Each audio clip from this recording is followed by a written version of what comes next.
Assalamualaikum warahmatullahi wabarakatuh. Perkenalkan, nama saya Hazik Tori dari kelas TI 23H. Di sini saya akan mencoba menjelaskan salah satu materi dari mata kuliah proses manufaktur, yaitu pertimbangan desain dan ekonomi pada proses pemesinan. Baik, langsung saja kita masuk ke materinya, yaitu kemampuan proses. Kemampuan proses atau machinability adalah kemudahan material dipotong menggunakan pahat dengan parameter permesinan tertentu. Kriteria kemampuan proses itu ada umur pahat, gaya dan tenaga, kehalusan permukaan, dan kemudahan pembuangan gram atau chip disposal. Pengujian kemampuan proses dilakukan dengan membandingkan pemotongan material terhadap pemotongan material standar. Satu ukurannya itu performance rating atau MR. Di mana jika MR lebih dari satu, berarti itu mudah dipotong. Jika MR kurang dari satu, itu sulit untuk dipotong. Karakteristik material mempengaruhi kemampuan proses. Yang pertama, yaitu kekerasan atau hardness. Materialnya tinggi, yaitu keausan pahat cepat yang akan menjadikan umur pahat menjadi lebih pendek. Yang kedua, kekerasan material rendah atau mislow carbon steel. Material menjadi lebih ulet yang akan mengakibatkan permukaan potong jelek. Solusinya yaitu cold drawing untuk meningkatkan kekerasan. Yang ketiga, kekuatan atau strength, materialnya tinggi. Gaya potong, energi, temperatur, potong meningkat, dan material sulit untuk dipotong. Selanjutnya yaitu karakteristik kimiawi material mempengaruhi kemampuan proses. Yang satu, kandungan karbon meningkat. Yang kedua yaitu kandungan mangan dan nikel meningkat. Selanjutnya ini ada relasi antara toleransi dan biaya manufaktur. Di sini dapat kita lihat jika toleransinya semakin kecil, maka relatif cost per part atau biaya untuk proses atau produksinya akan lebih tinggi. Di sini dapat kita lihat pada grafik ini jika eh, di angka toleransi plus minus 0,125 itu cost-nya akan lebih tinggi lagi daripada toleransi 0,5. Selanjutnya yaitu kehalusan permukaan potong. Ada beberapa faktor yang mempengaruhinya. Yang pertama yaitu faktor geometri, ada jenis operasi pemesinan, geometri pahat, dan kecepatan makan atau feed. Yang kedua faktor material kerja, yaitu pengaruh build up yang terbentuk pada ujung pahat.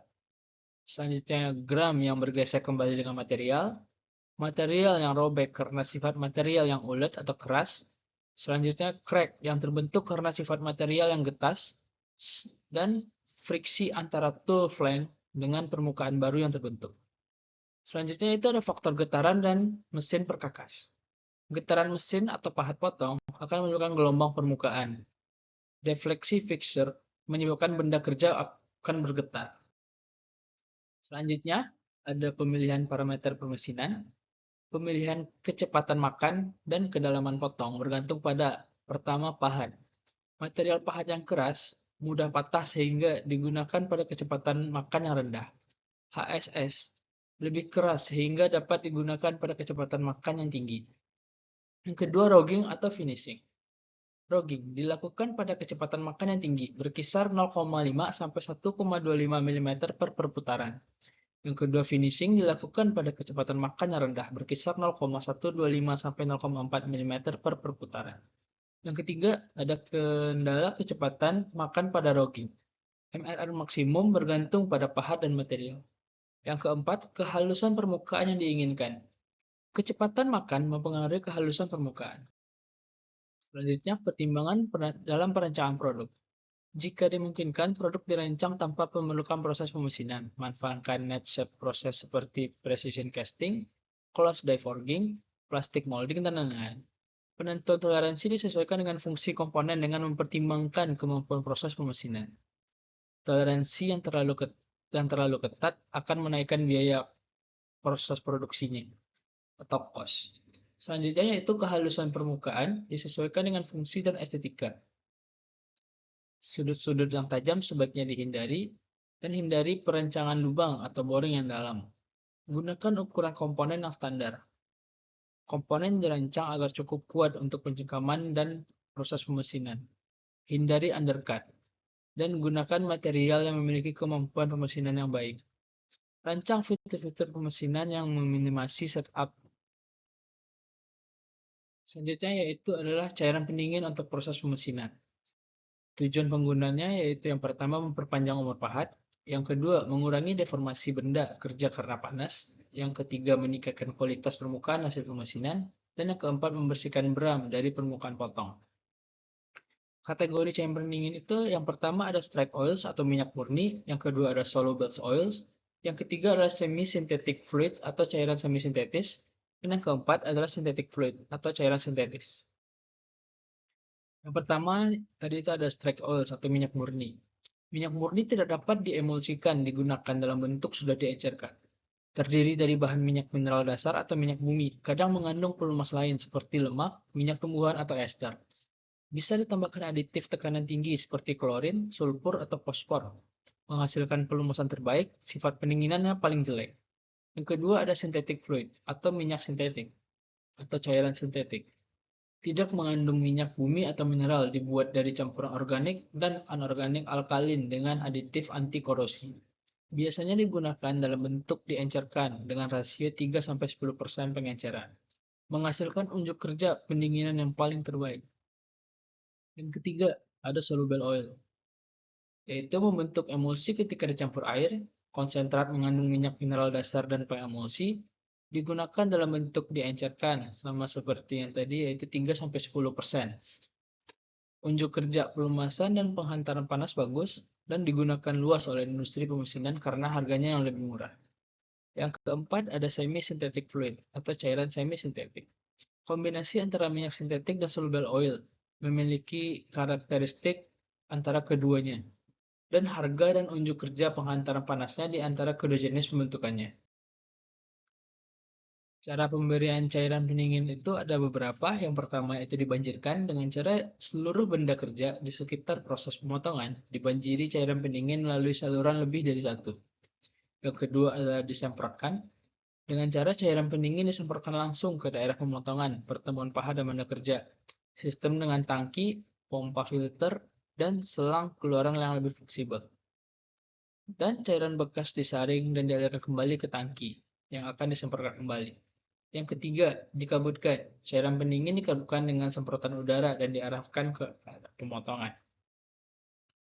Selanjutnya ada pengaruh cairan pendingin pada proses pemesinan. Fungsi utamanya yaitu melumasi proses pemotongan, mendinginkan benda kerja, membuang beram dari daerah pemotongan.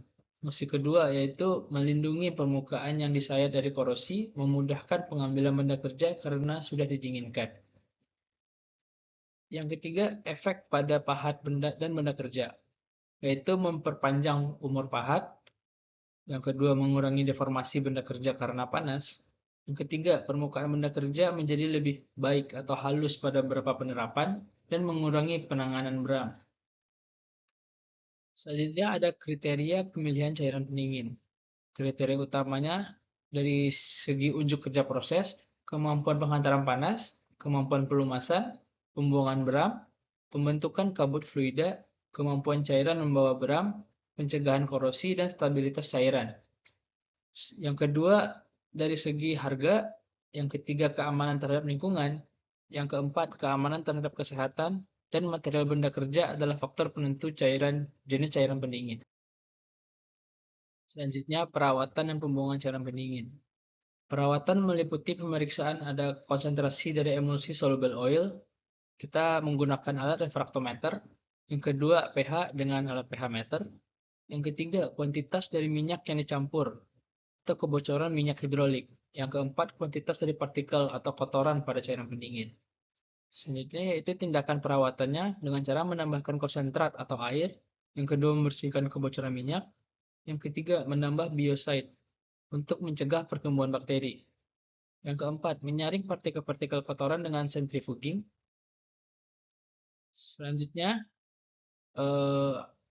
yaitu penurunan kualitas cairan pendingin dengan cara ada beberapa faktor yaitu pertumbuhan bakteri, kontaminasi dengan minyak dengan pelumas lain. Yang ketiga, partikel kecil logam hasil proses pemesinan. Selanjutnya yaitu pembuangannya. Jika perawatan rutin sudah tidak ekonomis, sebaiknya dibuang saja. Jika dibuang ke saluran pembuangan, sebaiknya diolah dulu agar komposisi cairan tidak melebihi batas ambang limbah yang diizinkan. Sekian pemaparan materi yang bisa saya sampaikan. Mohon maaf apabila ada kesalahan. Terima kasih. Assalamualaikum warahmatullahi wabarakatuh.